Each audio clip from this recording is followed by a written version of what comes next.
My dad, Warwick Thomas Robert Stock, was the most beautiful person to grace this country. My father always did everything in his power to make sure me and my family were okay and sound.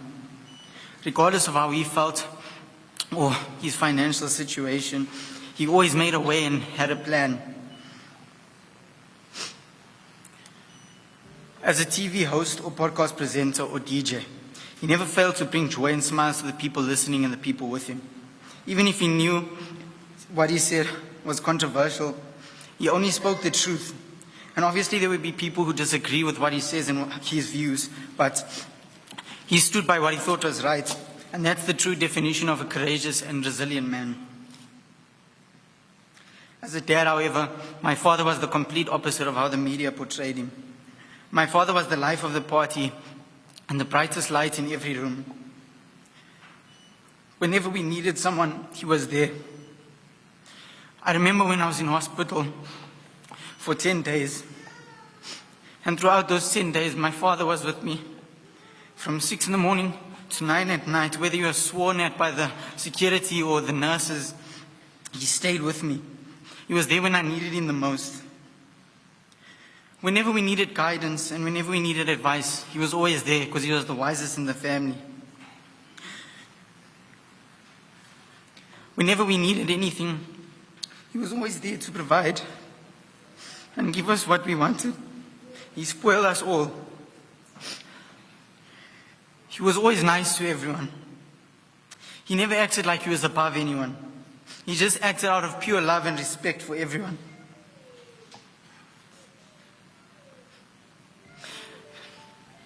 He was always kind and light-hearted.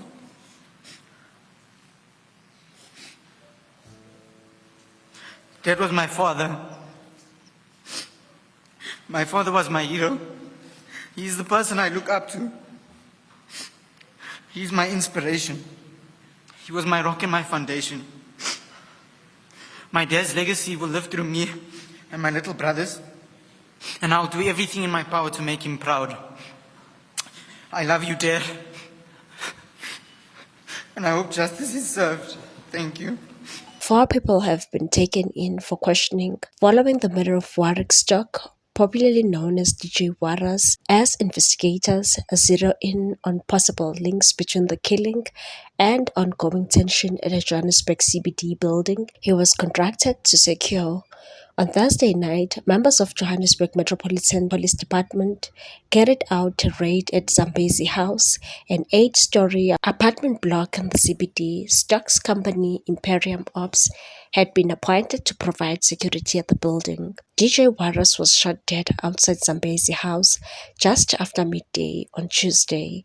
His killing came days after he had applied for a protection order against 6 tenants whom he accused of threatening him and his security personnel. Speaking to Eyewitness News during the raid, MMC for Public Safety Mgcini Tswako confirmed that 4 of the 6 individuals named in the protection order application were taken in for questioning by JMPD's Tactical Response Unit. Tswako said officers confiscated several mobile phones during the operation, including one belonging to a woman whose messages raised serious concern, and said we confiscated a phone from a lady, and when we looked at the messages, there is some laughter where she says, "Oh, he died." The extraction team has taken them for questioning. We have taken all their phones and we are going to go through the conversations. Someone in this building knows what is happening. According to the MMC, authorities had received intelligence from tenants suggesting that Stock had been threatened by members of self-styled committee allegedly attempting to hijack the building by refusing to pay rent, and that there has been talk in the building itself with some tenants talking about dealing with security that is here, dealing with him as well, because he has taken the 6 for the protection order. They were saying, you want us to be evicted, you want us to be arrested, but we are going to deal with you. The investigation into Stock's matter is ongoing, with police continuing to analyze seized devices and follow up on intelligence gathered from the raid.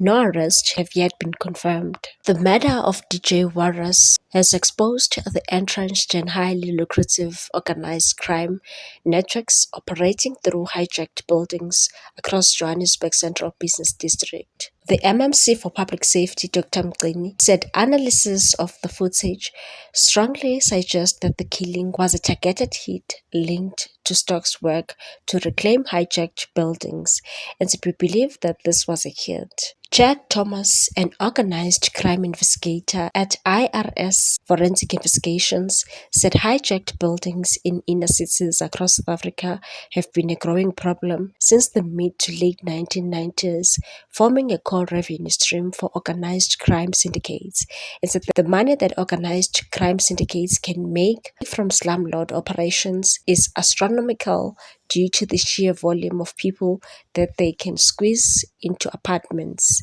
He said the problem is compounded by a range of other crimes directly linked to building hijackings, and said critical infrastructure such as water and electricity is interfered with and illegally connected or stolen from adjoining buildings.